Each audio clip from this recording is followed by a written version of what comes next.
이 과목입니다. 이제 이 과목은 과목 명칭이 자 PC 운영체제입니다. 운영체제. 요 말이 이제 나오는데 운영체제가 뭐냐? 이걸 영어로 줄여서 뭐라 하냐면 OS라 그래요. OS.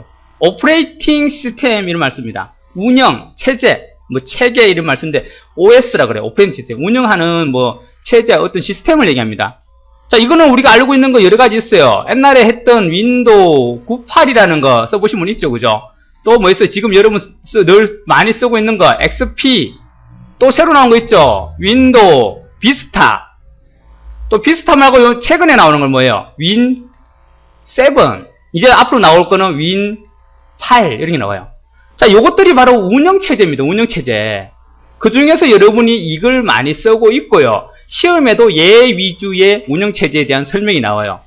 얘 사용법입니다. 사용법. 인도 XP를 사용하는 거. 마우스 클릭, 오른쪽 클릭, 더블 클릭하면 어떻게 되고, 마우스 복사는 어떻게 하고, 뭐 키보드로는 복사 어떻게 하고, 뭐 그런 거예요. 그게 또 운영체제 안에 속해 있는 뭐, 그 보조 프로그램 중에 메모장, 그림판, 워드패드 이런 사용법, 걔들의 특징, 또 동영상 보는 미디어 플레이가 들어있는데 그게 또 특징, 주로 그런 것들에 대해서 나옵니다. 그게 운영체제들에 대해서 나오는 거예요. 이 과목은 바로 여러분이 쓰고 있는 윈도우 XP 운영체제에 대한 사용법에 대해서 묻습니다. 또 설정하는 방법이라든지 그런 거에 물어요. 됐나요? 운영체제. 여러분이 이 운영체제가 왜 필요하냐는 거죠. 왜 필요합니까? 운영체제가? 웃으면 안 되나? 윈도우 XP 없어도 한글만 있으면 한글 쓰면 되잖아요. 그죠? 안 됩니다. 왜냐면 우리가 컴퓨터를 크게 나누면 두 가지로 나눠요. 소프트웨어 그리고 하드웨어. 소프트웨어는 여러분 쓰고 있는 뭐 한글이니 엑셀이니 이런 걸 얘기합니다. 게임 같은 거. 하드웨어는요. 기계장치죠. 모니터, 키보드 뭐 이런 거죠. 그럼 얘들을 사용할 때 사용자가 쓰겠죠. 내가 사용자예요. 자, 사용자가 이제 쓸 때 하드웨어한테, 프린터한테 야, 프린터 좀 인쇄해도 하면 얘가 프린터 인쇄해 줍니까? 내하고 얘하고는 말이 안 통해요. 그죠? 또 소프트웨어도 마찬가지죠. 야, 이거 좀 내가 기억을 쓸 건데 기억 써줘. 가나다라 써줘. 써줍니까? 안 써줍니다. 말이 안 통하니까. 얘들하고 사람하고 의사소통이 됩니까? 안 됩니다. 인터페이스 자체가 안 돼요. 그래서 중간에 누가 필요하냐면 바로 얘들을 연결해 줄 수 있는 누군가가 있어야 돼요. 그게 바로 OS입니다. OS. 얘가 있어가지고 사람의 OS를 사용함으로 해서 OS가 이제 기계들끼리니까 저끼리 연결해 주는 거예요. 이 프로그램이에요. 프로그램. 하나의 프로그램. 프로그램이 얘를 띄워서 얘한테 글자를 얘가 키보드 내가 탁탁탁 치면 얘가 이제 글자가 한글에 탁탁탁 치지는 거고요. 또 내가 얘를 통해서 인쇄에 탁 버튼 누르고 인쇄 한 장, 두 장 선택하고 누르면 얘가 얘를 명령을 내려갖고 얘 프린트가 인쇄가 되는 겁니다. 그 얘를 통해서 얘를 우리가 통제해요. 즉 사람이 컴퓨터를 사용하기 위해서 중간에 도와주는 애가 바로 뭐라고요? OS 운영체제입니다. 얘가 없으면 아무것도 못해요. 이거 없으면 엑셀 안 돌아갑니다. 한글 안 돌아가요. 아예 안 돌아갑니다. 운영체제 하에서 여러분이 게임도 하고 그 다음에 마우스 움직이고 다 할 수 있는 겁니다. 그 마우스 움직인다거나 시작 버튼 끈 누르는 거 이것도 다 운영체제가 해주는 거예요. 창을 크게 한다거나 창을 이동한다거나 얘를 움직임으로 해서 얘들이 통제가 되는 겁니다. 됐나요? 그게 운영체제 개념이에요. 반드시 있어야 되는 거예요. 이게 성능이 좋으면 좋을수록 어떤 걸 빨리 칠할 수 있겠죠. 그래서 점점점 윈도우 98이니 뭐 옛날엔 도스라는 걸 썼고 점점 발전해갖고 98, XP, 비스타, 7까지 간 거예요. 7은 부팅 속도도 빨라지고 좀 더 다양해졌어요. 기능도 다양해졌어요. 컴퓨터 켤 때 오래 걸리잖아요. 근데 7은 켜면 빨리, 지금 XP보다는 빨리 뜨게 만들어놨어요. 그 대신 컴퓨터 성능이 좋은 컴퓨터에 7을 써야 됩니다. 아주 옛날 컴퓨터에다 7을 깔아버리면요, 더 버벅대요. 운영체제가 너무 성능이 좋은데 기계가 그걸 못 따라가 줍니다. 자, 운영체제, 그렇습니다. 그럼 여러분이 이제 배우실 게 윈도우 XP입니다, XP. 그래서 XP의 기초 일장 개념입니다. 자, 한번 볼까요? 그 중에 이제 하나가 윈도우 XP의 특징입니다. 시험은 XP에 대해서 나옵니다. 2006년 그 전반기까지는 윈도우 98에 대해서 나왔었어요. 근데 2006년 후반기부터는 이 XP라는 과목으로 바뀌어버렸어요. 98하고 XP는 사용법이 약간 틀려요. 그래서 여러분 이 과목은 나중에 기출문제 연습하실 때는 2006년 거는 빼버리세요. 2007년 거부터 푸세요. 이 과목은. 그 전까지는 2006년까지는 윈도우 98이 나오니까 그거는 여러분들하고 좀 달라요. XP가 틀리기 때문에 지금 시험 문제 안 나온 게 반이 안 나옵니다. 그런 식으로 안 나와요. 그래서 2007년 거 보세요. 이 과목은. 나머지 1과목, 3과목은 똑같으니까 그 전 거 봐도 상관없어요. 자, XP의 특징입니다. XP. 그죠? 여러분 쓰고 있는 XP죠. 그죠? 자, 얘의 특징이 뭐냐? 요런 게 된다는 거예요. 시스템 복원 기능이라고 있어요. 써보신 분은 이해가죠? 컴퓨터가 지금 이상해요. 오, 상태가 좀 이상해졌어요. 그럼 어떻게 해요? 저번 주 아주 상태가 좋았었는데, 저번 주 화요일이 좋았었는데, 그러면 저번 주 화요일로 과거로 되돌리면 됩니다. 컴퓨터를, 그죠? 그게 뭐예요? 복원 기능입니다. 이게 윈도우 98에는 없었어요. 그러니까 XP 특징은 이 윈도우 98하고 비교했을 때, 윈 98하고 비교했을 때, 윈 98하고 비교했을 때 새로 생긴 기능들이 많다는 거예요. 지금 요 복원은 비스타 7도 다 있어요. 그러니까 XP 이후의 기능들은 요거 다 포함합니다. 지금 XP에 있는 기능은요. 그러니까 복원 기능은 윈도우 98에서는 없었어요. 그러니까 여러분이 과거로 돌릴 수 있습니다. 자, 어디 있냐면 시작의 모든 프로그램에 가면요. 보조 프레임이라고 있어요. 자, 보조 프레임에 갑니다. 그럼 여기서 어디 있냐면 시스템 도구라는 곳에 가요. 여기 가면 시스템 복원이라고 있죠. 요거 하면 돼요. 자, 요걸 누르면 여러분 컴퓨터에는 이전 상태를 얘가 보관하고 있어요. 그래서 내가 돌리기만 돌리면 그 상태로 돌아갑니다. 자, 여기 보면 이전 시점으로 내 컴퓨터 복원이라고 있죠. 요거 체크되어 있죠. 그리고 다음 눌러요. 자, 지금 언제입니까? 오늘 9월 10일 맞죠? 근데 잘 보면 여기에 연한 색이 있고 진한 색이 있죠. 요 진한 색들이 과거로 돌릴 수 있는 날짜예요. 요때 컴퓨터를 뭔가를 설치했거나 뭔가 변경이 생기면 이렇게 진하게 해서 얘가 보관을 해줘요. 자, 저번 주 화요일이 좋더라고 하면 4일로 돌아가면 돼요. 클릭하고 요때 검사를 했네요. 요때 9시 56분 그 상태로 돌아갑니다. 그리고 다음 누르면 돌아가요. 아니면 요번 달은 좀 이상했어. 저저번 달이 좋았더라. 그럼 저저번 달로 갑니다. 저저번 달 말이 좀 좋았다. 26일, 27일. 요때로 다음으로 돌아가면 돼요. 그러면 2달 전 상태로 컴퓨터 돌아가요. 그럼 어떻게 해요? 문제점이 해결되겠죠, 그죠? 단 조심할 건 뭐예요? 과거로 돌린다는 거는 이 이후에 설치된 프로그램들은 다시 설치해야 된다는 거예요. 그죠? 혹시 또 내가 저장한 문서라든지 날아갈 수도 있잖아요. 과거로 가버렸으니까. 그게 만들기 전에 상태로 돌아가니까. 문서는 보관을 해주긴 하는데 혹시 모르니까 여러분이 백업을 해야 됩니다. 딴 데로 옮겨놓고 그 다음에 과거로 돌리셔야 돼요. 그래야 중요한 문서를 날려먹는 일이 없습니다. 됐나요? 과거로 돌아가면 해서 컴퓨터 상태를 더 좋은 상태로 유지시킬 수가 있다는 거예요. 그게 복원이랍니다. 복원. 이게 윈도우 XP부터 생겼습니다. 자, 지금 복원 안 할 거예요. 우리는, 그죠? 자, 복원 기능이 있습니다. 알아두시고. 자, 원격 데스크탑 기능이 돼요. XP부터 가능해졌습니다. 이거는 뭐냐면 원격이죠. 멀리 떨어진 곳에서 데스크탑 화면을 내가 제어한다는 거예요. 컴퓨터 고장이 났어요. 근데 내 친구 중에 컴퓨터 잘하는 친구가 있었어요. 서울에 있어요. 근데 그 친구 하필이면.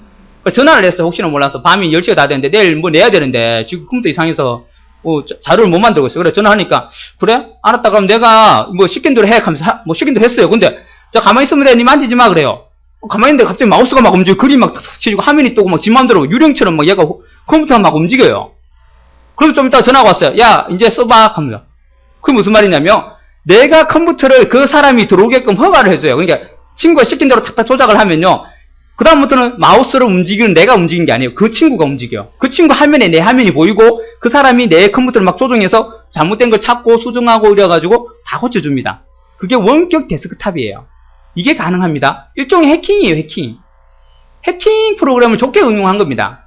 원래 해킹이 남의 컴퓨터 엿보고 남의 컴퓨터 조정하고 막 없애버리고 이런 거잖아요. 안에 파일도 없애고. 그걸 좋게 이용한 거예요. 그 대신 그 주인이 허락을 해줘야 됩니다. 윈도우 XP에서 허용을 해주고 그 사람이 누군데 들어오려고 하면 오케이 해주면 이제 그 사람이 조정이 가능해져요. 아무나 들어와서 할 수 있는 거 아니에요. 물론 여러분 컴퓨터 해킹 프로그램이 깔려버렸다면 그 해킹 프로그램을 깐 사람은 이제 마음대로 그렇게 가능해져요. 그래서 항상 바이러스 검사를 하라고 메일을 열 때 조심하라고 하는 겁니다. 그럼 여러분 컴퓨터 다 엿볼 수 있고 중요한 파일을 복사해 갈 수도 있고요. 여러분 사진을 복사해 갈 수도 있고 그런 겁니다. 연예인들 뭐 이렇게 벗은 사진 유포되고 하는 거 있잖아요. 그런 연예인들 그 컴퓨터를 해킹하고 이런 애들이 많이 그리 가져가서 그래요.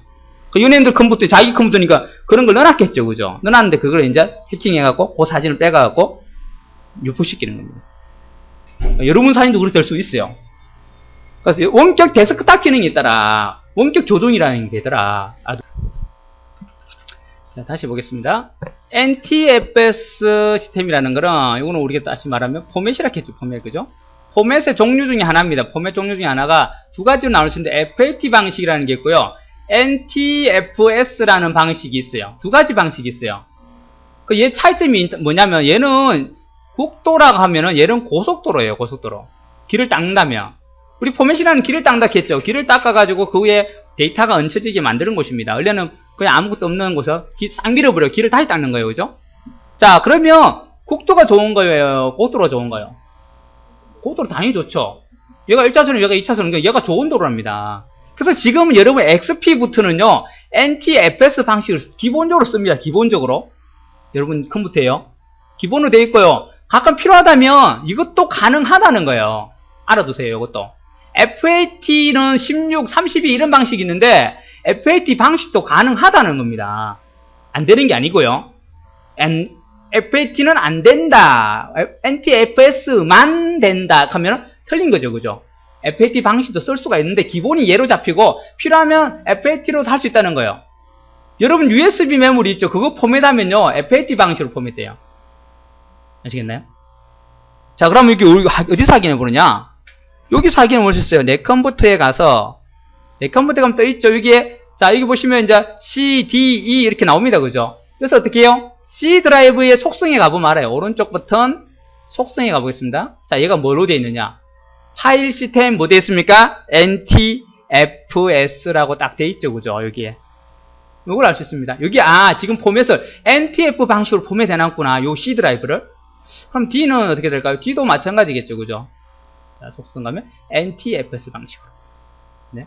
여러분, USB 메모리 꽂아가지고 테스트 해보면 어떻게 됐냐면, USB 메모리는 여러분들 FAT 32 방식을 씁니다. USB는 NTFS 방식 포맷이 안 돼요. 자, 제가 지금 USB를 꽂았습니다. 자, 꽂으면 여기에 이동식 디스크라고 잡히겠죠. 그죠? 자, 열심히 지금 읽고 있고요. 여기 뭐가 잡혔네요. 이거는 해제. 자, 여기 이동식 디스크가 잡혔네요. 그죠? 요거 오른쪽 버튼에서 속성에 가볼게요. 자, 뭐로 되어 있습니까? 파일 시스템 FAT32 되어 있죠. 됐나요? 자, 이렇게 나눠 있습니다. 여러분 나중에 포맷이라는 걸 배우겠지만 포맷도 오른쪽 버튼 해가지고 여기 포맷이라고 있어요. 이거 하면 큰일 나겠죠? 요거에서 모르고 장난친다고 이래갖고 탁 해버리면요, D 드라이브 싹 지워집니다. 안에 있는 거 싹 다 그냥 싹 날아가 버려요. 왜요? 불도저로 길을 싹 밀어버렸으니까 위에 있는 거 다 밀리겠죠? 끝나버립니다. 그죠? 자, 여기서 보면 방식을 선택합니다. 보세요. FAT로 할래? NTFS 할래? 포맷을 두 가지 방법을 선택할 수가 있어요. 있죠? 그죠? 그러니까 필요하다면 FAT로 해도 됩니다. 근데 FAT보다는 NTFS가 더 좋아요. 그래서 일반적으로 NTFS를 하고 있는 거예요. 옛날 방식이 필요한 그런 컴퓨터가 있어요. 그때는 이제 이 FAT를 씁니다. 왜요? 98을 깔아야 되거나 그럴 때가 있어요. 98을 써야 될 경우. 그때는 여기는 안 깔려요. 여기에 해야 됩니다. 방식이 틀리기 때문에, 이거는 98은 깔리는데, 여기는 98은 안 깔려요. NTFS는. 자, 이런 방식으로 지금 되어 있습니다. 두 가지로 나뉜다는 겁니다. 이해하셨죠? 자, 그럼 NTFS하고 그하고 차이점이 뭘까요? 여기 나옵니다. 큰 용량이 좋더라는 거예요. 큰 용량에. 즉 옛날 98에서는 하드디스크가 얼마 안 됐어요. 기껏해야 몇십 기가밖에 안 됐어요. 근데 지금은 여러분 어떻습니까? 몇백 기가가 되죠. 또 몇천 기가까지 됩니다. 요즘에 1테라가 나왔죠. 1테라가 1000기가입니다. 엄청난 양이에요. 그리고 큰 용량의 디스크에 적합한 파일 시스템이고, 자, 얘는 보안이 가능해요. 보안. 즉 접근을 못하게 할 수도 있고 사용자의 제한을 둘 수 있습니다. 누구는 못 들어오게, 누구는 들어오게 이렇게 가능해요. 보안 설정이 가능합니다. 그래서 얘를 쓰는 거예요. 사용자를 만들어두고 나는 관리자 권한이고 딴 사람 관리자 아니다. 관리자만 보게 할 수 있고 딴 사람 못 들어오게 할 수 있고, 또 어떤 외부에 접속했을 때 그 사람의 컴퓨터 이름을 가진 사람 못 들어오게, 어떤 걸 못 보게 할 수도 있어요. 그게 가능한 게 NTFS, 보안이 가능합니다. 보안이. FAT는 안 돼요. 그냥 무조건 다 봐요. 들어온 사람이면. 내 컴퓨터에 접속한 사람은 다 내용을 다 볼 수 있어요. 자, FAT 파일 시스템에서 NTF 파일 시스템으로 변경이 가능합니다. 즉 포맷을 내가 모르고 NTFS를 안 하고 FAT로 해가지고 프로그램 다 깔았어요. 자, 그러면 FAT 방식에서 NTFS로는 변경이 가능해요. 하지만 거꾸로는 안 된다는 거예요. 왜? 좋은 방식, 나쁜 방식으로 갈 수가 없어요. 왜 그러냐면 포맷을 하는데, 자, 이렇게 트랙과 섹터로 포맷을 하잖아요. 우리가. 그죠? 맞죠? 그죠? 근데 이게 FAT 방식이라면 NTFS는요, 얘를 더 잘게 쪼개요. 더 세밀하게 쪼갭니다. 더 잘게. 더 잘게 쪼개기 때문에 거꾸로는 안 된다는 거예요. 왜? 큰 데서 더 잘게 쪼개는 건 NTFS로 가능하죠. 하지만 더 잘게 쪼갠 데서 이걸 합쳐가지고 하나로 할 수는 없어요. 왜요? 요거 하나하나가 파일이니까 이걸 또 파일 없앨 수는 없잖아요. 그래서 반대로는 안 된다는 거예요. 또 NTFS를 써으로 해서 용량의 낭비가 없어요. 용량의 낭비가 없습니다. 무슨 말이냐면, 우리가 하드디스크를 포맷을 한다면은, 자, 요렇게 큰 디스크에서 포맷을 했겠죠. 이렇게, 그죠? 이렇게 해서, 이제, 요걸 우리가 섹트로 나눴어요. 그죠? 이렇게 섹트로. 섹트로 나누고 내가 음악을 하나 넣었다면 어떻게 된다겠습니까? 음악이 여기서부터 들어가가지고, 요렇게 들어갔습니다. 이렇게. 이렇게 요만큼 차지하고, 요는 2칸 차지했어요. 이렇게요. 자, 이렇게 차지했다면, 여기서 요만큼 차지하고, 요만큼 남았어요. 그죠? 그럼 다음 음악은 여기서 넣을 수 있느냐? 못 넣습니다. 요건 낭비가 돼요. 못 씁니다, 이제. 요만큼 써버렸기 때문에 요거는 더 이상 넣을 수가 없어요. 요 섹트는 이제 차지해버렸어요. 그럼 다음 음악은 여기서부터 들어가요. 그럼 이거는 못 쓰는 공간이 되잖아요. 근데 만약에 이걸 우리가 어떻게 했냐면, 더 잘게 쪼갰다 생각해보세요. 더 잘게 쪼갰다면, 음악을 넣다가 요만큼 차버렸어. 그럼 어떻게 해요? 다음에 넣을 때는 어디 넣으면 됩니까? 여기서부터 넣을 수 있겠죠. 그럼 요만큼만 공간 낭비가 생기는 거예요. 그러니까 NTFS 방식이 더 좋다는 거죠. 공간 활용도 좋고, 쓸데없이 버리는 용량이 줄어든다는 거예요. NTFS 방식입니다. 기본 개념은 요 정도 개념 알아두시면 돼요. 그래서 NTFS가 쓰고 있는데 기본적으로 보안도 되고 다 좋은데, 자, 이것도 쓸 수 있고요. 자, NTFS에서 FAT로는 변환이 안 된다는 거. FAT에서 NTFS는 된다는 거. 그죠? 자, 새로 설치, 업그레이드 설치, 뭐, 포맷, 새 하드 디스크 설치해서 설정 가능하더라. NTFS 설치 가능한 게 바로 여기서 가능하다는 거예요. 윈도우로 새로 설치할 때 물어봅니다. 포맷을 할래 말래. 업그레이드 설치할 때도 포맷에서 설치하려 물어봅니다. 또 포맷 자체에서 또 있었죠. 그죠? 하드디스크, 새로운 하드디스크를 설치할 때도 처음 새로 사오면요, 텅 비어 있어요. 기계 안 닫혀 있어요. 새 거는요, 새 거는 이제 이 포맷을 한 다음에 해야 됩니다. 새 거는 그렇습니다. 큰 거는 다 깔려있기 때문에 다시 밀고 다시 할 건지 이제 뭐 그렇게 하겠죠. 그죠? 이럴 때 우리가 파일 시스템을 선택해서 포맷을 해야 되더라. 자, 디스크 공간 효율적 활용이 가능하다. 아까 제가 설명드린 그거죠. 그죠? 잘게 쪼개니까 쓸데없는 공간이 많이 안 생기더란 말이에요. 알아두세요. NTFS라는 용어 잘 알아두세요. NTFS. 자, 기본적으로 32비트 운영체제입니다. 32비트. 비트가 뭡니까? 비트가 뭐였어요? 비트는 컴퓨터의 가장 작은 단위입니다. 0 아니면 1이에요. 컴퓨터는 이진수라 했죠. 이진수가 바로 0과 1로 구성됩니다. 우리 쓰는 숫자는 몇 진수예요? 0에서 9까지 쓰는 10진수죠. 그죠? 왜요? 10이 되면 반올림이 돼버려요. 그죠? 얘도 마찬가지. 2가 되면 반올림이 됩니다. 0과 1밖에 없어요. 얘는 0에서 9까지, 우린 10은 0에서 9까지를 쓰죠. 그냥 컴퓨터는 무조건 0, 1이에요. 예를 들어서 5라는 숫자다. 컴퓨터는 어떻게 하냐면 이렇게 알아요. 0000, 0, 1, 0, 1 이렇게 알아요. 이게 5예요. 컴퓨터가 알고 있는 0000, 01, 01이 5예요. 컴퓨터가 알고 있는 5입니다. 6도 있고 7도 있고 다 이렇게 0과 1로 조합을 시켜서 우리 그 컴퓨터는 알고 있어요. 어렵죠. 그죠? 우리가 알기로는. 근데 컴퓨터는 이제 이렇게 이해합니다. 이걸 몰라요. 컴퓨터는 이렇게 알아요. 그래서 이 진수를 쓰고 있습니다. 그 중에 0과 1인데 0 아니면 1 요거 하나를 갖다 우리 비트라 그래요. 됐나요? 그 0과 1이 모여가지고 글자가 되고 숫자가 되고 문자가 되고 그렇습니다. 자, 그러면 얘들의 32비트라는 거는 32개의 0하고 1이 모였다는 거네요. 그죠? 무슨 말이냐면 한 방에 1초에 32개를 옮겨준다는 거 팍 간다는 거예요. 무조건 32개가 같이 묶음으로 가요. 묶음으로 그냥 하나의 묶음으로 32개를 보내버려요. 그러면 16비트짜리가 빠르겠습니까? 32비트가 빠르겠습니까? 당연히 얘가 빠르죠. 그죠? 얘가 한 번에 32개를 보내고 얘는 16개를 보내니까 얘를 한 방 할 때는 두 번 가야 돼요. 그죠? 맞죠? 그래야 같은 32개가 됩니다. 그러니까 당연히 얘가 빠르겠죠. 그죠? 그러니까 지금 XP가 바로 32비트고요. 여러분 이제 최신 컴퓨터 중에 이제 좀 비싼 컴퓨터, 같은 컴퓨터인데 64비트짜리가 있어요. 그는 얘보다 성능이 더 좋다는 거죠. 한 번에 64비트를 보내버리니까 무슨 말이에요? 지금 여러분 쓰고 있는 집에 쓰는 컴퓨터는 다 32비트예요. 그거보다 성능이 못해도 1.5배 이상은 빠르다는 겁니다. 근데 가격이 좀 비싸요. 여러분 100만원 사면 걔는 한 150에 200 줘야 됩니다. 그 대신 게임도 빨리 돌아가고요. 인터넷도 어떻게 보면 좀 빠를 수도 있고 그래픽은 특히 빠릅니다. 그래서 그걸 32비트를 안 쓰고 64비트를 쓰는 사람들이 이제 많이 생기고 있어요. 지금 앞으로 이제 64비트로 이제 다 바뀔 수도 있어요. 추세가 이제. 아직까지 쓰고 있으니까 쓰는 거고 앞으로는 64비트로 넘어갈 겁니다. 속도가 더 빨라진다는 거죠. 컴퓨터가. 그게 32비트 운영체제예요. 요거 XP는 기본적으로 32비트입니다. 물론 64비트짜리 윈도우 XP도 있어요. 운영체제가 있어요. 근데 잘 안 씁니다. 7이나 이런 걸 쓰지 뭐 XP를 쓰는 사람이 없습니다. 그러니까 비트가 32비트짜리, 64비트짜리 두 개가 나와 있어요. 운영체제가.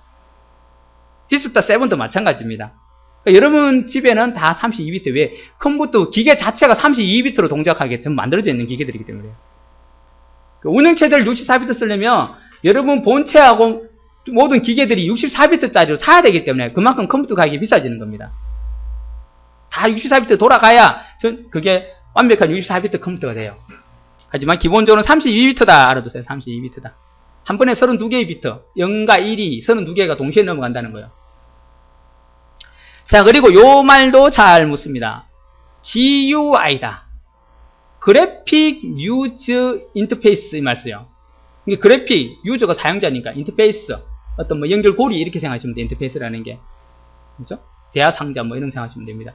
자, 그러면 그래픽 유저 인터페이스라는 게 뭐냐면 바로 여러분들 마우스 사용하는 겁니다. 우리 앞에서 1과목 할 때 잠깐 설명했었죠. 그죠?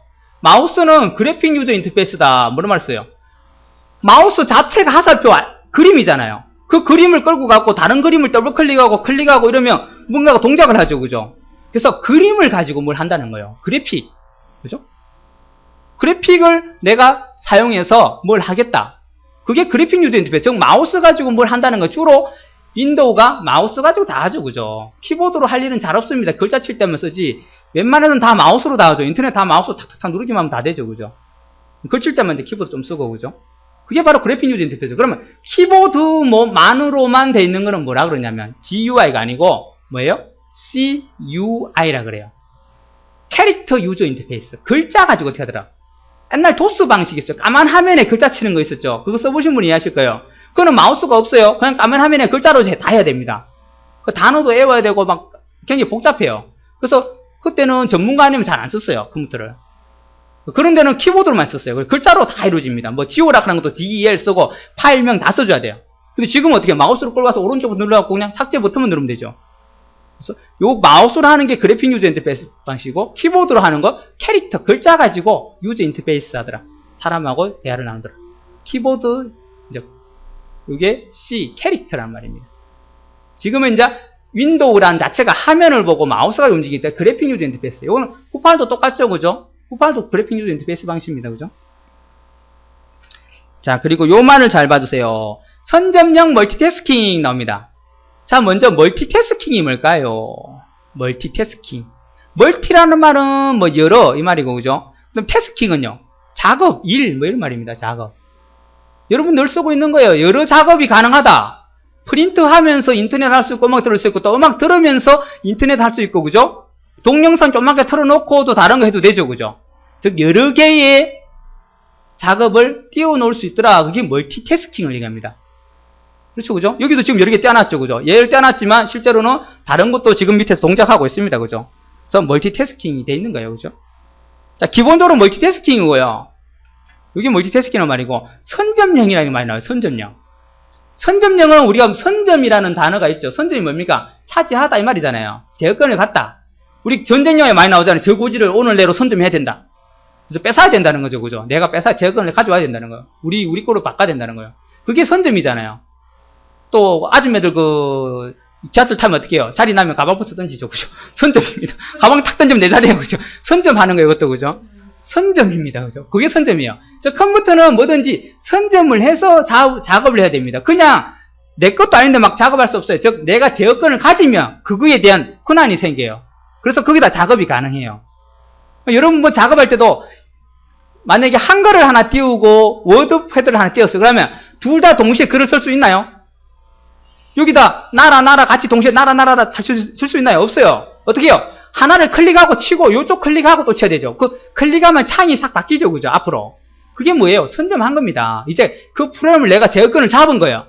이제 글을 치면 거기에 치지고 워드패드는 제어권이 벗어났기 때문에 저 뒤에 있는 거예요, 그냥. 그리고 나 다시 워드패드를 클릭하면 워드패드가 앞으로 튀어오죠. 한글을 뒤로 숨죠. 그러면 워드패드 제어권을 잡은 거예요. 어떻게 해요? 거기다 글을 치면 거기만 글 치지죠. 한글은 안 치지죠. 그게 선점형이고요. 또 다른 말로 말하면 여러분 컨트롤 알트 딜리트 키 누르면 뭐가 뜨죠? 컨트롤 알트 딜리트 누르면 뭐 뜹니까? 작업 관리자는 뜨고요. 여기 가면 응용 프로그램이라는 게 있고 지금 여기 떠 있다는 거예요. 요것들이 지금 멀티태스킹 상태로 떠 있어요. 자, 이 중에 내가 원하는 거 하나 잡아요. 탁 잡고 얘를 작업 끝내기 딱 누르면 어떻게 돼요? 얘만 종료됩니다. 그죠? 다른 거는 가만히 있죠? 즉, 얘만 제어권을 딱 잡아갖고 내가 얘를 확 없애버려요. 이게 가능해요. 윈도우 98에서는 이게 안 됐습니다. 윈도우 98에서는 이렇게 인터넷 하다가 뭐 이상 생기면 컨트롤 알트 드레스 누르면 떠요. 요런 비슷하게 뜨는데, 그걸 클릭하고, 요거 창이 이상한 게 응답 없으면 됐어요. 요거 클릭해놓고, 작업 끝내기 탁 누르면 어떻게 되냐면, 여기는 창이 다 닫혔어요. 잘못하면 한글 열심히 작업하다가 한글까지 다 닫히는 경우 굉장히 많았어요. 난감한 경우가 생겼죠. 그래서, 그런 경우 많았는데, 여기는 그렇지 않다는 거예요. 내가 필요한 걸 클릭해놓고, 자, 여기서, 뭐 해볼까요? 요거, 필기장 파일 요걸 클릭하고, 작업 끝내기 눌러볼게요. 그럼 얘만 끝나진다는 거예요. 닫혔어요, 밑에서도. 그죠? 그죠? 그래서 원하는 것만 선점해서 끝낸다거나 그 작업을 한다거나 할 때 바로 선점형 멀티태스킹 쓰더라. 지금 윈도우 자체가 선점형입니다. 선점형 멀티태스킹 여러 개의 작업을 가능하더라. 선점하면서. 제어권을 운영체제가 갖고 있기 때문에 문제가 발생된 프로그램만 선택하여 종료할 수 있다는 거예요. 다른 거는 가만히 두고. 그래서 전체 시스템이 다운되는 문제가 발생하지 않는다. 그게 선점형입니다. 됐나요? 옛날에 98에서는 안 그랬다는 거예요. 윈도우 문제 생기면, 인터넷 하다가 뭐 문제 생기면, 요거 눌러서 인터넷을 닫아버리면 나머지 한글도 닫히고요. 딴 작업까지 다 한 번에 닫혀버렸어요. 그 저장 안 했다면 낭패를 봤습니다. 낭패를. 자, 그리고 플러그 앤 플레이가 됩니다. 플러그 앤 플레이. 이것도 여러분 늘 쓰고 있어요. 플러그, PMP라고도 말을 씁니다. PMP 나오도 알아두시고, 줄여서 한 거고, 이거는 늘리면 어떻게 해요? 플러그, 앤드, 그리고 플레이 되더라. 플러그가 무슨 말이에요? 플러그. 여러분 전기 플러그 꽂잖아요. 꽂다는 말이에요. 꽂다. 꽂다. 꽂으면 어떻게 해요? 엔드 그리고 어떻게 해요? 플레이. 동작하더라. 꽂으니까 동작하더라는 거예요. 윈도우 XP부터는 꽂으면 동작하게끔 기능이 굉장히 많아요. 뭐 있습니까 여러분? 카메라, USB 메모리 이런 거 USB에 꽂으면 어떻게 해요? 조금 기다리면 바로 사용 가능하죠. 그죠? 내가 아무것도 안 해도 됩니다. 그냥 꽂고 조금 기다리시면 돼요. 그죠? 카메라도 꽂고, 즉, 카메라만 키면 어떻게 해요? 띠딩 하면서 내가 뭐 찾고, 내 컴퓨터 가보면 이동식 디스크가 있죠. 그리고 그걸 열어가지고 안에 사진을 내가 복사한다거나 할 수 있죠. 그게 바로 플러그 앤 플레이 기능이에요. 꽂으니까 그냥 바로 사용이 가능해요. 윈도우 98에서는 안 그랬어요. 윈도우 98은 꽂으면 사용 못했어요. 왜냐하면 드라이브라는 애를 찾아줘야 돼요. 여러분 드라이브 앞에 잠깐 설명했죠. 드라이브는 이 외부 기기와 컴퓨터는 외국인 관계라 했죠. 그 외국인 관계에 서로 말이 안 통하겠죠. 그래서 어떻게 해요? 중간에 통역하는 애가 필요합니다. 그 통역하는 애가 뭐라고요? 드라이버라는 프로그램이에요. 근데 이거는 왜 윈도우 XP를 꽂으면 동작을 하죠? 윈도우 XP 자체가, 운영체제가 기본 드라이브를 다 가지고 있어요. 통역하는 애들 데리고 다녀요, 같이. 속에 있습니다. 그래서 카메라든지 USB 메모리 드라이브는 내장이 돼 있어요, 아예 그냥. 여러분이 따로 설치 안 해줘도 된다는 거예요. 근데 윈도우 98에는 내장이 안 돼 있어요. 따로 여러분이 다운받아가지고 막 또 그거 설치해줘야만 USB 메모리를 사용할 수 있어요. 윈도우 98에 깔린 컴퓨터라면. 굉장히 복잡했겠죠, 그죠? 컴퓨터 모르면 또 못 사용했어요. 근데 윈도우 XP는 아예 넣어놨다는 거예요, 그 속에다가. 그래서 여러분 카메라, 이 USB 메모리, 이런 거는 꽂으면 바로 동작해요. 그 대신 프린터 같은 경우는 워낙 종류가 많기 때문에 다 넣을 수가 없어요. 용량이 엄청 커지기 때문에. 그래서 그런 거는 어떻게 해요? 여러분 프린터를 사면 CD가 들어있거나 아니면 CD를 잊어먹었다면 어떻게 해야 돼요? 인터넷 들어가고 그 만든 회사 사이트를 가면 돼요. 삼성이면 삼성, LG면 LG, HP면 HP 가갖고 그게 다운로드 센터라고 있고 거기 가서 여러분 모델 거 똑같이 통용할 수 있는 거 받아야 됩니다. 하다가 설치만 하면 이제 프린터가 동작을 해요. 자, 플러그 앤 플레이는 꽂으면 동작하더라. 주로 USB 메모리 같은 거. 드라이버를 자동으로 설치해 주더라. 맞죠? 그죠? 그 말입니다. 내장이 돼 있어요. 손 안 대도 되더라, 내가. 됐나요? 하드웨어를 인식하여 관련 드라이버, 즉 통역하는 애를 갖다가 자동으로 설치하여 주더라. 이게 플러그 앤 플레이입니다. USB 메모리, 그리고 여러분 디지털 카메라, 디카를 생각하시면 돼요. 자, 요것도 잠깐 봐주겠습니다. 요건 또 뭐 상가목이도 나오고 얘도 나오고 하는데요. USB 메모리가 바로 기본적인 플러그 앤 플레이 장치인데, 자, USB가 특징이 뭐냐? USB가 바로 여러분 꼽는 그 구멍 있죠? 사각형 구멍. 그게 USB 포트라 그래요. 그게 앞에 2개 있고, 대부분 앞에 2개 있죠? 여러분 컴퓨터 앞에 보면. 뒤에 또 보시면 한 4개 있어요. 굉장히 많아요. 그러니까 안 빼고 계속 꽂아둘 거는 뒤에 꽂으면 좋고요. 프린터 같은 거, 그죠? 근데 USB 뭐 다른 마우스나 이런 것도 뒤에 꽂으면 좋습니다. 앞에 꽂으면 맨날 걸치죠. 앞에 받치고 하니까. 그러니까 뒤에도 있으니까 뒤에도 꽂으면 됩니다. 만약에 앞에 게 동작을 안 해요.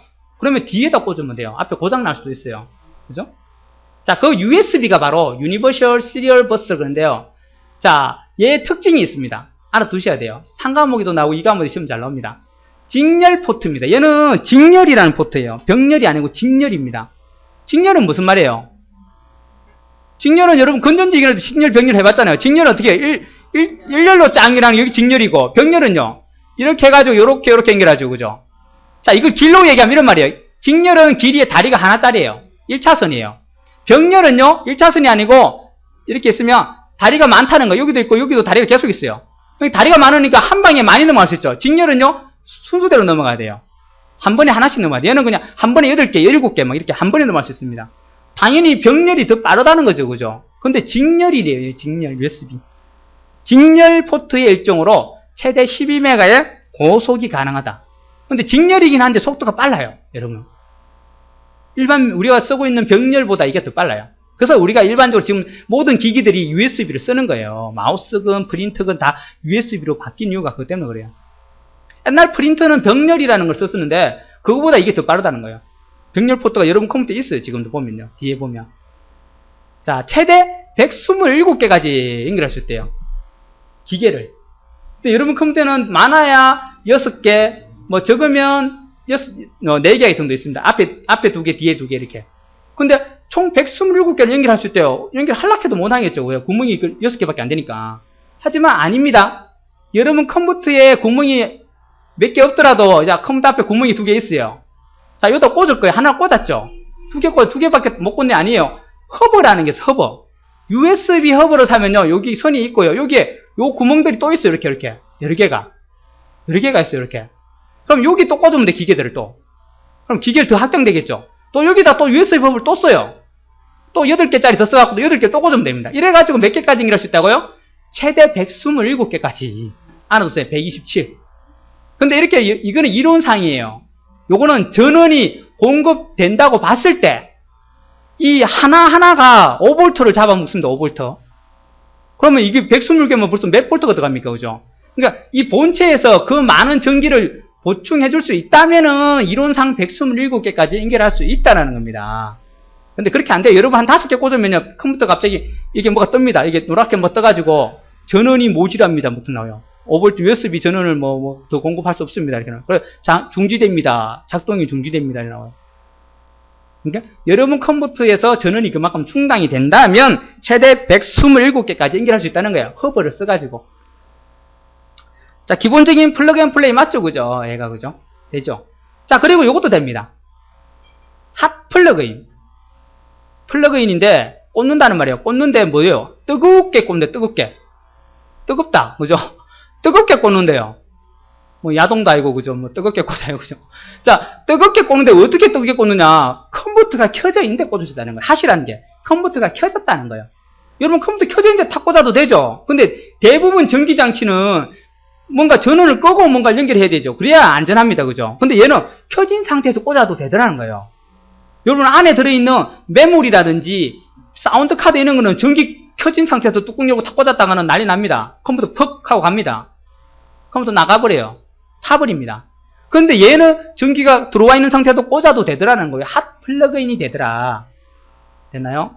전기가 켜져 있는 상태에서 꽂아도 된다. 이게 핫 플러그인입니다. 플러그 앤 플레이 핫 플러그인 요거 단어를 알아두세요. 자, RS232C. 자, RS232라는 직렬 포트가 있어요. 요거 말고. 옛날에 요거 쓰기 전에 많이 쓰던 거예요. 요거 직렬이. 요거보다 속도가 빠르다는 거예요. 같은 직렬인데 옛날에 쓰던 방식보다 훨씬 빠르다는 거죠. 그래서 지금 USB로 넘어간 거예요. 다양한 주변기기 연결이 가능하다는 거죠. 자, 요거보다 빠르다. 뭐 요런 말 나오면은 뭔지 모르면 안 됩니다. 아, RS232라는 거 옛날 직렬 포트가 있는데 그거보다는 빠르다. 그래서 지금 요거로 넘어왔구나. 알면 됩니다. 자, USB의 특징 같이 알아두세요. 요거 나중에 또 상과목에 또 나오고 합니다. 계속. 자, OLE가 가능하죠. 그죠? 윈도우. OLE 이제 아시죠? 이제 이것도 모르면 안 됩니다. 그죠? OLE, 개체 삽입하고 개체 연결이죠. 서로 다른 프로그램들끼리 글자도 서로 복사해 갈 수 있고, 그죠? 그림도 복사해 가고, 그죠? 안에 들어있는 표도 복사해서 다른 프로그램 넣으면 됩니다. 서로 다른 프로그램끼리 주고받는 것도 바로 윈도우 XP가 해주는 거예요. 여러분들. OLE도. XP가 그걸 해주는 거예요. 복사해서 붙여넣기 해주는 거. 그죠? 인터넷에 있는 사진을 복사해서 한글에다 붙여넣기 하면 그대로 들어갑니다. 글만 작성하면 되죠. 이제 그림하고 배치해가지고, 그죠? 자, 그거 OLE라는 방식이죠. 그죠? 개체 연결, 개체 삽입. 연결은 뭐예요? 다른 프레임이 변경되면, 온본이 변경되면, 연결된 프레임도 같이 변경되는 거. 그게 개체 연결이죠. 그죠? 자, OLE는 서로 다른 응용 프레임 간에 정보를 전송하고 공유하는 방법을 우리 OLE다. 이게 윈도우 XP가 해준다는 거예요. 우리 한글에서는 그냥 한글 프레임 자체에 OLE 기능이 있다 이래 했지만은, 이게 원래 윈도우 XP가 해주는 겁니다. 자, 긴 파일명을 제공합니다. 여러분, 파일명을 갖다 길게 줘도 된다는 거예요. 폴더명, 파일명 똑같은 말입니다. 폴더도 우리가 줄 때 만들 때 그냥 대충 그냥 뭐 사진, 동영상 이렇게 하잖아요. 근데 그걸 몇 자까지 가능하다고요? 255자까지 가능합니다. 255자. 파일명을요. 단 한글로 주게 되면 127자까지밖에 안 가능해요. 왜? 한글은 2바이트를 2배를 먹기 때문에 이게 가라는 요 글자 하나가 영어 A와 B 두 개 자리를 차지하기 때문에 반이에요, 반. 255를 2로 나누면 되죠. 그러면 127.5가 나옵니다. .5라는 글자는 없으니까 127글자가 가능하다는 거예요, 한글로는. 됐나요? 단 조심할 거는 공백도 글자로 살려야 됩니다. 조심하세요. 공백은 영문 한 글자하고 똑같은 겁니다. 영문 한 글자하고 요거하고 같습니다. 그럼 얘도 공백만 따다닥 치고 255개 칠 수 있다는 거예요, 공백만. 됐나요? 요걸 포함해서 255라는 거예요, 공백 포함해서. 조심하세요. 자, 그리고 특수 문자인 얘들은 쓸 수 없습니다. 얘를 주려고 해도 여러분 줄 수가 없어요. 보셨을 거예요. 이걸 탁 치면 어떻게 노랗게 뭐가 나오면서 노란 풍선 돈만 해서 이게 뭘 바꾸려고 하면 탁 나오면서 이게 요거는 사용 못합니다. 딱 나오죠. 요거 9개입니다. 9개. 자, 한번 보세요. 제가 뭐 어떤 폴더를 만들 거예요. 바탕화면에다가. 자, 여기다 오른쪽 버튼 눌러서 폴더나 파일을 만들 건데, 자, 새로 만들기 가서 폴더를 만들어 볼게요. 만들었죠? 여기다 이름을 정의할 거 아닙니까? 그럼 영어로 치겠습니다. 자, 지금 계속 제가 한번 치고 있어요. 공부에 또 치고요. 이렇게 하고 또 치고, 이렇게 했습니다. 자, 이래가지고 몇 글자까지 가능하다고요? 255자까지 지금 치고 있습니다. 다 쳤습니다. 더 이상 칠래야 치지도 않아요. 안 치지죠. 자, 이게 255자래요. 공백 다 포함해야 됩니다. 띄어쓰기 제가 중간중간에 막 했어요. 255자 가능합니다. 근데 이렇게 주는 사람 없죠, 그죠? 그 최대 길이를 만들어 둔 거예요. 이렇게 주는 사람도 없고, 이렇게 줘봐야 내가 헷갈려요, 그죠? 그냥 간단하게 알아볼 수 있는 거, 뭐 사진이니 동영상이니 아니면 몇 년, 몇 월, 며칠, 무슨, 뭐 한 거 이렇게 치면 되죠, 그죠? 자, 이걸 한글로 치도 255가 가능하다는 거예요. 자, 여기다가 이름을 딴 걸로 주려고 했고요. 자, 여기다 가서 내가 어떻게 하냐면, 일자로 줄 거예요. 여기다가 뭐 결혼식이었다. 한글로 줄게요. 결혼식인데, 자, 여기다 내가 뭐 할 거면 슬래시를 주고 싶었어요, 슬래시. 자, 슬래시 줘볼게요. 뭐라 나와요? 슬래시 주려는 건 뭐 어떻게 됐습니까? 못 준다고 돼 있었죠? 자, 다시 해볼게요. 이번에는 그러면, 여기는 물음표 줄게요, 물음표. 결혼식이냐? 라고 내가 하려고 물음표 주려겠어요. 어떻게 됩니까? 요렇게 나와요. 보세요. 요 9개는 사용할 수 없습니다. 나오죠, 9개는. 아, 이거 어렵네요. 9개 다 외워야 됩니다. 여러분, 이거요. 다 외우셔야 되는데, 잘 보세요. 여기서 별표 말고는요, 키보드 엔터키 바로 근처에 다 몰려 있습니다. 헷갈리시면 여러분 시험장 가서 키보드를 보세요. 엔터키 근처에 다 있어요. 별표는 좀 떨어져 있고, 다 엔터키 근처에 있어요. 돈 표시 어디 있죠? 엔터키 바로 위에 있죠? 또 돈 표시 바로 위에 있는 구분선이 있습니다. 맨 마지막에 있는 구분선, 요거. 요게 바로 구분선인데요. 여러분 키보드에 보면 요렇게 있죠? 요렇게 하고 요렇게 있죠, 그죠? 요게 바로 구분선이에요. 그냥 원표시하고 이렇게 같이 있잖아요, 그죠? 원표시하고. 그 원표시하고 같이 있는 거, 요게 바로 요 구분선입니다. 구분선, 요거예요. 자, 거기 있고. 그 다음에 슬래시 어디 있어요? 엔터키 바로, 시프트 바로 밑에, 물음표하고 같이 있죠? 물음표하고 슬래시 같이 있죠? 됐나요? 콜론하고 쌍따옴표, 옆에 다 있네요, 그죠? 엔터키 바로 왼쪽 편으로 쌍따옴표 있고, 콜론 있죠, 그죠? 됐죠? 그리고 작다 크다는 물음표 바로 옆에 있죠? 작다 크다. 다 있습니다. 단, 별표만 좀 동떨어져 있어요. 저, 어디에 있습니까? 8번 키에 있죠. 별표 말고는 다 엔터키 근처에 있어요. 요것들은 사용 못 한다는 거예요. 기억이 안 나실 때는 엔터키 근처 글자들을 먼저 아니다, 답을 빼놓고, 만약에 저기 뭐 3번 위에 있는 샵이라든지 이런 거 있으면 틀린 거예요. 그죠? 별표만 동떨어져 있다고 보시면 돼요. 되셨나요? 요 9개 글자는 우리가 파일 이름 못 줍니다. 이건 또 나중에 또 자세히 설명할 겁니다. 자, 이런 걸 제공하기에 이제 윈도우 98에서는 안 그랬는데 바로 윈도우 XP부터는 이렇게 많이 늘렸다는 거예요. 왜? 많이 내가 또 한글로 길게 쓸 수도 있으니까 우리 어디 뭐 학교 동문 친구들과 해수욕장 가서 저녁에 노는 모습 이렇게 사진 이름에 그걸 줄 수도 있잖아요, 그죠? 길게. 그렇게 길게 줄 수 있으니까 최대 이렇게 많이 줄 수 있게끔 여유를 준 겁니다. 파일명을. 그렇게 많이 주진 않지만 사실은. 자, 또 방화벽이라는 게 또 생겼어요. 윈도우 98에 없던 겁니다. 윈도우 방화벽. 벽입니다. 벽. 벽을 쌓는 거예요. 방화벽을. 근데 이걸 잘못 설명하면요, 대부분 사람들이 어떻게 얘기하냐면, 컴퓨터 누가 못 보게 옆에 이렇게 벽을 쌓아가지고 내가 뭐 치는지 못 보게 하는 거, 그런 걸로 생각합니다. 그게 아닙니다. 그게 아니고 얘는 가상이에요. 가상. 여러분이 눈으로 볼 수 없는 벽이에요. 자, 여러분 컴퓨터가 이렇게 있다면, 자, 인터넷이 연결돼 있겠죠, 그죠? 인터넷 연결해서 뭔가 자꾸 주고받고 하겠죠, 인터넷 선을 타고. 근데 여기다가 중간에 성을 하나 딱 지놓은 거예요. 성을 딱 재가지고 여기다가 경비를 딱 씌워놨어요. 우리 사각 보면 그렇죠, 그죠? 여기 들어올라 하면 어떻게 해요? 폐 보여달라 하죠. 그리고 또 이렇게 그림 갖고 얼굴도 대대보죠, 그죠? 그처럼 요리 놓고 이렇게 뭐가 들어올라 하면 얘가 허가되지 않은 애는 돌려보내고 허가된 애들만 통과시켜서 여러분 화면 나오게 하는 거예요. 그게 방화벽이에요. 그죠? 기본적으로 여러분 윈도우 XP에 이 방화벽이 돼 있습니다. 근데 그 성능이 그렇게 뛰어나지는 않아요. 왜요? 이 사람 폐를 갖다가 위조해서 들어올 수도 있고, 그죠? 또 어떻게 해요? 돌아서 이렇게 개구멍 같은 거 들어오면 되겠죠, 그죠? 그렇게 들어오게 돼 있어요. 그래서 성능이 뛰어나지는 않지만 그나마 조금 눈에 띄는 놈들은 걸러준다는 거예요. 바이러스라든지 이런 거는 그나마 조금은 걸러줄 수 있다는 거예요. 그게 지금 윈도우 XP 자체에 내장이 돼 있어요. 방화벽 자체가 들어있습니다. 됐나요? 윈도우 방화벽이 돼 있더라. 초창기에는 이것 때문에 뭐 어떤 사이트가 안 열린다 이런 문제점이 많았어요. 뭐 은행 사이트가 안 열리고 뭐 이랬었어요. 막아버렸어요, 얘가요. 은행 사이트를 나쁜 걸로 알고는 은행 사이트가 못 들어오게 하는 거예요. 그럼 아무리 연락해도 안 열렸어요. 그래 방화벽을 조정하니까 막 이게 통과됐어요. 약하게 조정하니까. 너무 강화시켜 놓으니까 못 들어오고, 약하게 하니까 얘를 통과시켜줬어요. 그런 경우가 많아요. 지금 윈도우 7도 그래요. 방화벽이 굉장히 강화되어 있어요. 어떤 사이트가 안 열리는 경우가 많습니다. 그럴 때는 그 사이트가 좀 의심 가는 사이트로 이제 이렇게 지목받아서 그래요. 그러면 이게 못 통과하고요. 돌아가요. 여러분 막 열려고 하는데 안 열려요. 그러면 이제 방화벽을 가서 낮춰준다 그러면 얘를 통과시켜주고 열립니다. 자, 방화벽이 제장되어 있더라. 자, 그리고 사용자 계정이 강화되어 있더라라는 겁니다. 윈도우 98 써보신 분은 알겠지만은, 그 윈도우 98에서 뭐 이렇게 사용자 지정을 할 수 있었어요. 다른 사람으로, 그죠? 어떤 사람은 개똥이, 어떤 사람은 홍길동 이래갖고 다른 이름으로 들어오게 할 수 있었어요. 근데 문제는 아무나 뭐 쳐도 들어왔어요, 그냥. 비밀번호 자체가 필요 없습니다. 윈도우 98에서 비밀번호를 지정해갖고 막 비밀번호 된다고 하시는 분인데, 그 비밀번호는 아니에요. 그거는요, 네트워크 비밀번호입니다. 즉, 다른 사람으로, 내가 다른 사람 네트워크에 접근할 때 그 비밀번호가 맞아야만 들어갈 수 있고요. 내 컴퓨터에 들어올 때는 비밀번호를 줄 수 있는 기능이 없었어요. 윈도우 98에서는. 무조건 켜면요, 아무나 엔터키 치면 비밀번호 안 쳐도 들어왔어요. 비밀번호 치라고 뜨긴 떴어요, 98에서. 그죠? 하지만 그거는 네트워크 접속할 때 비밀번호지, 컴퓨터 못 사용하게 하는 비밀번호 아니었단 말이에요. 무조건 엔터만 쳐도 비밀번호 안 쳐도 그냥 막 사용했습니다.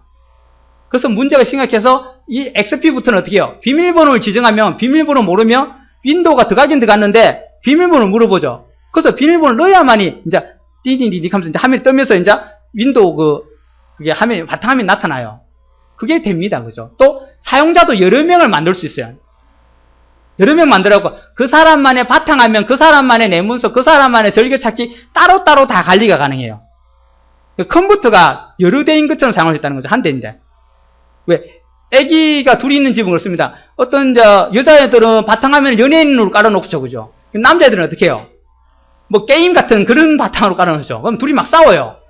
여자애는 그래 놓으면 남자는 또 와가지고 지가 자기 좋아하는 걸 바꿔나가면 또 애는 또 와가지고 또 엄마 오빠가 뭐 자기 그림을 바꿨다 하면서 또 울고나 그러죠. 근데 만약에 사용자 계정으로 여러 명을 등록했다면 그 사람 각각의 아이디로 들어가요. 그러면 어떻게 했냐? 얘로 들어가면 바탕화면이 얘한테 맞게끔 바뀌고 아이콘도 걔한테 맞는 걸 아이콘을 몇 개 빼놓을 수 있고 없앨 수도 있어요. 또 얘로 들어가면 얘 나름의 바탕화면이 생기고 걔 나름의 아이콘이 생기고 또 내 문서 들어가면 얘한테 있는 것만 들어가 있고 얘한테만 있는 것만 보여요. 서로 안 섞여요. 또 인터넷 절개찾기 가도 얘가 저장한 절개찾기만 나타나고 또 얘는 얘만 절개찾기가 나타나요. 서로 틀리게 됩니다. 그게 가능한 게 사용자 계정이에요. 이게 이제 XP에서부터 새로 생긴 기능이에요. 자, 지금 이렇게 개념만 알고 있어요. 이거는 나중에 저 뒤에 가면 또 제어판에 가면 또 이거에 대해서 상세하게 또 나옵니다. 자, 이제 마지막 XP 특기 중에 부가 기능이라고 있습니다. 다중 디스플레이 기능이에요. 여러 대의 모니터를 연결할 수 있다라는 겁니다. 지금 여러 대의 모니터를 연결한 겁니다. 어떻게 연결했을까요? 밖에 저기 지금 보이고, 여러분 보고 있는 뭐예요? 저거 빔으로 쏜, 그죠? 빔 프로젝터로 쏜 저 화면과 지금 제 화면하고 두 개의 모니터를 연결한다고 보시면 돼요. 지금 두 개의 모니터를 연결해갖고 둘 다 똑같이 보이게 해놨어요. 제 화면하고 여기 빔하고 똑같은 화면을 쏜 지금 무슨 방식 썼냐면 복제 방식을 쓴 겁니다. 이 복제 방식을. 복제가 똑같이 화면을 보여주게 하는 거잖아요. 모니터 최대 10대까지 연결이 가능한데요. 10대까지 연결하면 그 10대 화면이 똑같은 화면을 보기가 가능하다는 거예요. 그럼 이 화면이 똑같은 화면이 10대가 보이는 겁니다. 하지만 확장이라는 방법이 있어요. 확장은요, 바탕화면을 크게 한 겁니다. 즉, 이 화면이 반이 보이고요. 그리고 제가 지금 보고 있는 이 모니터에서 또 반이 보이는 거예요. 바탕화면을 넓게 봐가지고 반반씩 나눠서 본다 생각하면 돼요. 그러면 여기는 엑셀을 띄우고요. 제 화면에는 한글을 띄울 수 있어요. 두 개를 띄워놓고 동시에 비교를 한다거나 그렇게 가능합니다. 그게 바로 확장입니다. 그걸 우리가 다중 디스플레이 기능이에요. 다중 디스플레이. 여러 개의 모니터를 연결할 수 있더라. 최대 10대까지 가능하다고 되어 있습니다. 그 기능도 XP부터 생겼습니다. 됐나요? 요거 알아두시고요. 자, IEE1394라는 포트가 있어요. 또 XP부터 요걸 쓸 수 있는데 IE1394 포트는 자, 이거는 뭐 하는 거냐면 여러분 비디오 카메라 있죠? 주로 비디오 카메라 같은 멀티미디어 기기를 연결하기 위한 방식이에요. 요거는. 그 비디오 카메라를 연결하면 여러분 이런 일이 가끔 있었을 거예요. 옛날 비디오 카메라 써보신 분은 자, 여기다 모니터가 있고 컴퓨터가 있으면 여기가 이제 비디오 카메라가 있어요. 비디오 카메라가 있는데 요걸 이제 이렇게 연결했을 거 아닙니까? 그죠? 그럼 여기 찍어놓은 거 여기다가 컴퓨터에다 넣고 싶어요. 그죠? 그런 일이 생기겠죠? 그럼 어떻게 여기서 플레이를 찍어놨으니까 플레이 버튼 눌러놓고 여기서 녹화 버튼 눌러야 되겠죠? 그죠? 그러면 플레이 되면서 이제 녹화가 됩니다. 귀찮죠? 그죠? 두 개 동시에 다 눌러야 돼요. 시작과 동시에 플레이를 시작과 동시에 저장 버튼 딱 눌러야 됩니다. 그래야 이제 나오면 플레이 되면서 여기 화면이 나오면서 녹화가 되겠죠. 귀찮잖아요. 근데 IE1394로 연결하게 되면 어떻게 되냐? 얘는 손댈 필요 없어요. 그러니까 여기에 플레이가 있고 녹화가 있으면 이 녹화를 탁 누르면 얘가 자동으로 플레이가 딱 돼요. 서로 연결돼 있어요. 조정이 가능해요. 그러니까 여기서 또 뭐 버튼 누르면 얘가 조장한다거나 저장한다거나 아니면 플레이 누르면 이게 플레이 된다거나 여기 정지 누르면 얘가 정지되고 그래요. 컴퓨터로 이 기기를 같이 조정이 가능했어요. 그게 IE1394예요. 되나요? 편하겠죠, 그죠? 주로 멀티미디어 기기, 디지털 기기를 연결해가지고 사용하기 위한 방법이 바로 이 1394라는 포트예요. 자, 얘는 최대 60세대까지 가능합니다. 아까 우리 USB는 몇 대요? 127개. 얘는 60세대까지 가능합니다. 이 특징을 내면 이런 거 답을 알아내셔야 돼요. 이렇게 막 설명해놔요. 애플사. 애플은 누굽니까? 아이폰 만든 회사죠. 아이폰 만든 회사, 그죠? 아이패드, 아이폰 만든 회사죠. 사과 그림 있죠. 사과 그림. 깎아먹은 사과 그림 있죠. 이렇게 깎아먹고, 그죠? 그런 그림이죠. 그죠? 그거 만든 회사, 그게 애플사입니다. 그것을 만든 방식이에요. 개발한 방식. 자, 아까 말했던 원격 지원이 가능하죠. 그죠? 다른 위치에 있는 컴퓨터를 제어 가능합니다. 그죠? 이게 윈도우 SP의 부가 기능이라고 보시면 돼요. 됐나요? 자,